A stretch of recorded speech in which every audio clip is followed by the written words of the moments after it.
Hello everyone, आज हम solve करेंगे इंग्लिश वर्कशीट जो नर्सरी क्लास के लिए है। और ये हमेशा की तरह रिवीजन वर्कशीट्स है, जिससे बच्चों का जो रिवीजन है और जो लर्निंग स्किल्स है वो अच्छी बनी रहती हैं। ठीक है, तो हमने कुछ वर्कशीट तैयार की हैं, तो हम इनको सॉल्व करते हैं। स्टार्ट करते हैं।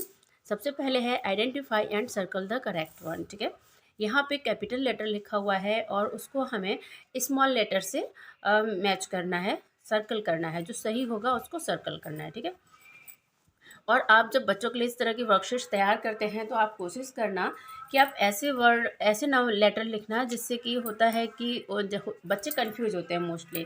जैसे पी है, बी, पी और डी, ये तीनों करीब करीब एक जैसे ही लगते हैं देखने में, जिससे बच्चे कंफ्यूज होते हैं। तो आप जब नंबर लिखो तो उनसे मिलते जुलते नंबर ही उन्हें आइडेंटिफाई करने के लिए दीजिए, जिससे कि उनका जो आइडेंटिफिकेशन है लेटर्स को लेके वो अच्छा हो जाए। ठीक है, तो यहाँ पे पी है, तो ये इनमें से जो करेक्ट है उसको हमें सर्कल करना है। तो ये करेक्ट है, हम इसको सर्कल कर देंगे। ठीक है, नेक्स्ट है बी। यहाँ पे पी डी बी लिखा हुआ है, लेकिन हमें इसमें से बी को सर्कल करना है। तो ये है बी, ये हमारा राइट होगा। ठीक है, तो हम इसको सर्कल कर देंगे। ये है डी। ठीक है, तो यहाँ पे क्या लिखा है, ये डी है, ये सी है, ये पी है। तो करेक्ट क्या है, ये, तो हम इसको सर्कल करेंगे। ठीक है, इस तरह के जो वर्कशीट्स होती हैं ये बच्चों को देनी चाहिए, क्योंकि इससे क्या होता है कि बच्चे का जो कन्फ्यूज़न होता है ना, वो क्लियर हो जाता है और बच्चे उस लेटर्स को अच्छे से समझने लगते हैं। एम है, ये एम है, डब्ल्यू है, एन है, तो ये करेक्ट है, हम उसको सर्कल कर देंगे। ठीक, नेक्स्ट एन, ये स्मॉल लेटर एन है, हम उसको सर्कल कर देंगे। ठीक है, टी, यहाँ पे टी है, जे है और एफ है, तो टी करेक्ट है, हम उसको सर्कल करेंगे। ठीक, वी, ये करेक्ट है। अब देखिए, हम लोग बड़े हैं तो हम लोगों को समझ में आता है, हम लोग तुरंत चीज़ों को पहचान लेते हैं कि हाँ ये वी है। लेकिन जब बच्चे होते हैं ना, वो सेम लेटर एक सेम जैसे दिखाई देते हैं उन्हें, तो वो कंफ्यूज हो जाते हैं कि ये सही है, ये सही है या ये सही है। तो जब उसमें से वो करेक्ट को आइडेंटिफाई करते हैं तो धीरे धीरे वो पिक्चर जो लेटर्स होते हैं उनको आइडेंटिफिकेशन जो होता है उनका अच्छा हो जाता है। और जो कन्फ्यूज़न होता है ना, कभी कभी बच्चे लिखने में भी मिस्टेक कर देते हैं, तो वो सब चीज़ें जो होती हैं वो करेक्ट हो जाती हैं उनकी। तो इस तरह की जो वर्कशीट है आप उनको समय समय पे बना के देते रहिए। और अगर आपको लगता है कि जो मेरा वीडियो है, मेरी वर्कशीट्स हैं, बच्चों के लिए हेल्पफुल होती हैं, तो आप प्लीज़ मेरे चैनल को सब्सक्राइब कीजिए। और इसी तरह से आप अपने हिसाब से जो वर्कशीट्स हैं उनको चेंज कर करके, जैसे और भी, जैसे अभी हमने यहाँ पे कुछ लेटर्स लिए हैं, आप इनको चेंज करके कुछ अदर वर्कशीट्स तैयार करके इसी तरह से दे सकती हैं। और मैंने हर क्लास की जो प्लेलिस्ट है वो तैयार की हुई है। अब daily to daily same class की वर्कशीट डालना पॉसिबल नहीं होता है, तो आप नर्सरी क्लास की अगर प्लेलिस्ट चेक करोगे तो उसमें हिंदी, इंग्लिश, मैथ, इन सभी की जो वर्कशीट्स हैं ना वो उसमें अपलोड हैं। तो आप अपने हिसाब से रैंडम वाइज कभी कोई वर्कशीट कंप्लीट करवा लीजिए, कभी कोई वर्कशीट कंप्लीट करवा लीजिए। इससे क्या होगा कि बच्चों का जो लर्निंग स्किल्स है वो अच्छा बना रहेगा और उनको एक रिवीजन होता रहेगा, जिससे वो चीज़ें उनको कम्प्लीटली रिवाइज होती रहती हैं। ठीक है, यहाँ पे हमें क्या करना है, राइट मिसिंग लेटर्स। ठीक है, यहाँ हमें मिसिंग लेटर लिखने हैं। मोस्टली हम क्या करते हैं कि बहुत एक लंबा सीरीज़ तैयार करते हैं और उसको बच्चे फिल करते हैं, लेकिन हमने यहाँ पे बस 4 लेटर्स का लिया हुआ है और बच्चों को बस स्मॉल स्मॉल में। इससे क्या होगा कि अगर जैसे बीच में कोई नंबर लेटर्स उनको दे दिया जाता है तो वो तुरंत उस चीज़ को, अगर इसको बनाएंगे तो उसको समझ सकते हैं कि हाँ इसके बाद क्या लिखना है मुझे। ठीक है, तो ऑलवेज़ ये मत कीजिए कि आप पूरी ABCD में से बीच बीच में से मिसिंग कीजिए।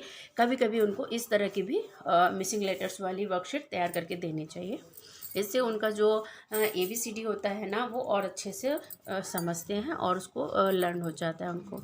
क्या B है, तो B के बाद यहाँ पे C आएगा, C के बाद D आएगा, BCDE। ठीक है, यहाँ पे P है तो P के बाद यहाँ पे Q आएगा, R और S। ठीक है, PQRS। और यहाँ पे LMN। ठीक है, C के बाद क्या आएगा, DEF। ठीक है, CDEF। R के बाद क्या आता है, एस, एस के बाद आएगा टी, ओके। जे के बाद के आएगा।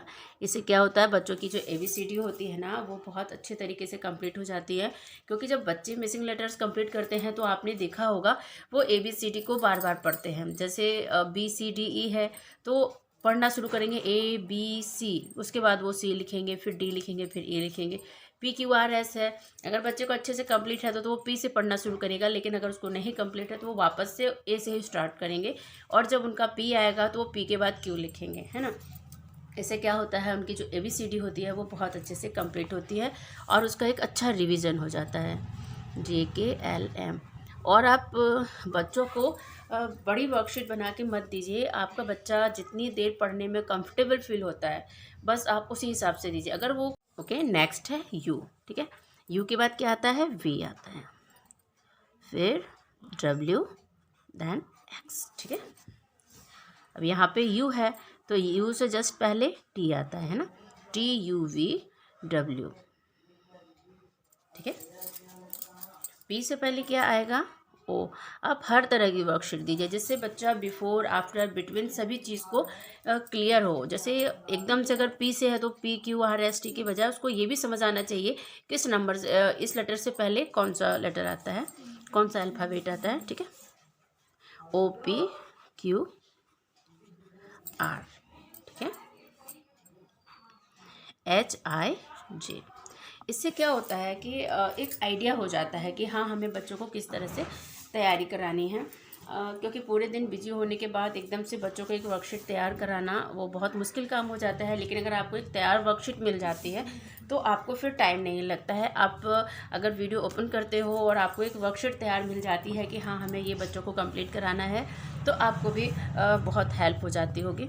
तो आप प्लीज़, अगर आपको लगता है कि हाँ इस तरह से मेरा वीडियो आपको हेल्प कर रहा है या फिर आपके बच्चों के लिए अच्छा है, तो प्लीज़ आप मेरे चैनल को सब्सक्राइब कर लेना, क्योंकि जब भी हम फिर नया वीडियो अपलोड करेंगे तो उसका नोटिफिकेशन जो है वो आपके पास आ जाएगा, ठीक है। यहाँ पे है right, before, after and between, ठीक है। हमें यहाँ लिखना है कि बिफोर, इसमें है क्या कि जो हमने वर्कशीट तैयार की है इसमें बच्चे को खुद आइडेंटिफाई करना है कि हमें यहाँ आफ्टर लिखना है, बिफोर लिखना है या फिर बिटवीन लिखना है। मोस्टली क्या होता है कि हम लिख के देते हैं कि राइट बिफोर, तो वो वहाँ पे सिर्फ बिफोर ही लिखते हैं या फिर आफ्टर ही लिखते हैं या बिटवीन ही लिखते हैं। लेकिन इस तरह के जो वर्कशीट्स हैं इनमें जब बच्चा देखता है तो वो खुद ही इन चीज़ों को आइडेंटिफाई करता है कि हाँ इस जगह हमें आफ्टर लिखना है, बिफोर लिखना है या बिटवीन लिखना है, ठीक है। जैसे यहाँ पे M है और हमें M के बाद यहाँ पे लिखना है। अगर हम इधर साइड लिखते हैं देन हमें आफ्टर लिखना होता है, और अगर हमें दो के बीच में, ये दो अल्फ़ाबेट दिए हुए हैं और इनके बीच में हमें लिखना है तो ये बिटवीन होगा, ओके। और अगर हमें इधर साइड लिखना है ना, बैक साइड लिखना है, तो ये बिफोर होता है, ठीक है। ये होगा आफ्टर, ठीक है। ये होता है बिटवीन और ये होता है बिफोर, ओके। तो हम स्टार्ट करते हैं। M के बाद क्या आता है, N, ठीक है। तो हम यहाँ पे N लिखेंगे। आफ्टर का मतलब होता है जब हम उससे नेक्स्ट जाते हैं, है ना, तो वो होता है आफ्टर, ठीक है। बिटवीन, जब दो अल्फ़ाबेट्स हैं उनके बीच में आपको कुछ फील करना है तो वो होगा बिटवीन। जैसे S के आफ्टर लिखना है और U से बिफोर लिखना है तो क्या होगा, S के आफ्टर T आएगा, ठीक है। तो हम यहाँ पे T लिखेंगे, STU। तो जो T है वो S के आफ्टर आता है और U के बिफोर आता है, तो ये हो गया बिटवीन, ठीक है। ई से हमें बैक जाना है, जस्ट वन बैक है, तो हम इसको क्या लिखेंगे, बिफोर। ई से बिफोर क्या आता है, डी आता है, डी, है ना, DE। जे के इधर हमें लिखना है तो ये आफ्टर है, जे के आफ्टर क्या आता है, के आता है, ओके।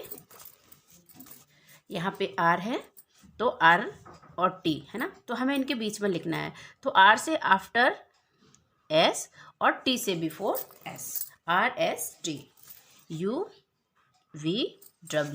है ना, HIJ, KLM, तो इस तरह की जो रिविजन्स हैं वो बच्चों के लिए बहुत अच्छे होते हैं। इससे क्या होता है कि उन्हें हर चीज़, हर पैटर्न जो है वो लर्न बना रहता है और उनकी जो मिसिंग नहीं होता है कुछ भी। अगर रिवीजन होता रहता है तो उनको याद रहता है। तो आप इस तरह की जो प्रैक्टिस है वो बच्चों को रेगुलर कराते रहने चाहिए। नेक्स्ट है कंप्लीट द गिवन वर्ड्स। ठीक है, छोटे छोटे जो स्पेलिंग्स होती हैं हमें उनको रेगुलर थोड़ी थोड़ी करके कंप्लीट करानी चाहिए, क्योंकि आगे जाके फिर बच्चों का जो स्पेलिंग्स होता है वो बहुत मिस्टेक होने लगता है। लेकिन अगर वो बचपन से इन छोटी छोटी चीज़ों को लर्न करते रहेंगे तो उनकी जो इंग्लिश डिक्शनरी होती है, इंग्लिश वर्ड्स होते हैं वो अच्छे बने रहते हैं और डिक्टेशन अच्छी रहती है। तो यहाँ पे पी और टी लिखा है। ठीक है, तो हमें क्या करना होगा, ये क्या हो जाएगा, PET पैट। ठीक है, ये AP लिखा है तो CAP कैप। और आपको ये जो वर्ड्स हैं ना ये थोड़े चेंज कर करके देने चाहिए, जिससे क्या, और छोटे ही छोटे दीजिए क्योंकि नर्सरी क्लास है तो छोटी छोटी स्पेलिंग्स ही बच्चे कंप्लीट करें, वही ज़्यादा सही है, क्योंकि बड़ी उनको फिर डिफ़िकल्ट लगेंगे।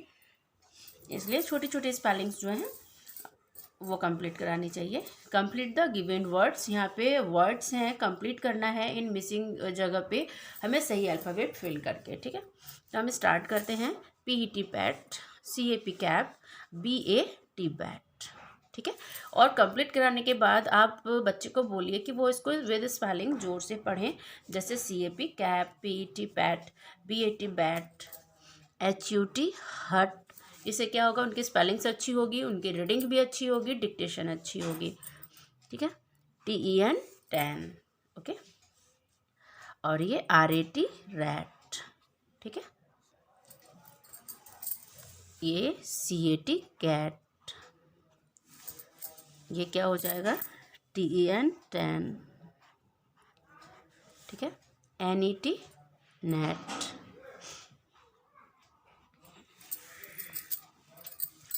ये हो जाएगा TIN टेन। ठीक है,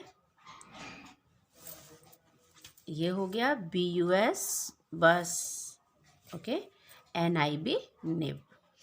ऐसे लिखने से क्या होगा कि बच्चों की जो छोटी छोटी स्पेलिंग्स होती है ना वो कंप्लीट हो जाएंगी। और फिर बहुत तरह की जो वर्कशीट्स होती हैं, एग्ज़ाम में भी इस तरह के जो वर्ड्स होते हैं वो आते हैं। धीरे धीरे उनकी कंप्लीट होने से फिर उनको उस तरह के जो सवाल होते हैं सॉल्व करने में बहुत ईजी होता है। और उनकी डिक्टेशंस भी अच्छी होती हैं। जब स्पेलिंग्स कंप्लीट होंगी तो उनकी रीडिंग अच्छी होगी। तो करवाते रहना चाहिए। NOE, यहाँ पे क्या लिखा है, राइट इन करेक्ट ऑर्डर। ठीक है, यहाँ पे स्पेलिंग्स लिखी हैं लेकिन ये करेक्ट ऑर्डर में नहीं है। आप बच्चे को बोलिए कि यहाँ जो वर्ड अल्फ़ाबेट्स लिखे हैं आप इनको इनसे मिला के कोई एक न्यू वर्ड बनाइए। तो वो अपने आप उनके दिमाग में जो भी आता है, जो वो पढ़ते हैं वो समझ जाएंगे और उससे वो जो बना सकते। इससे क्या होगा कि वो और भी जो वर्ड्स होते हैं वो बनाना सीखेंगे, साथ में उनकी स्पेलिंग्स लर्न होंगी। तो ये है NOE, हो जाएगा ONE। ठीक है, ये क्या है, ACT, तो इससे क्या बनेगा, CAT।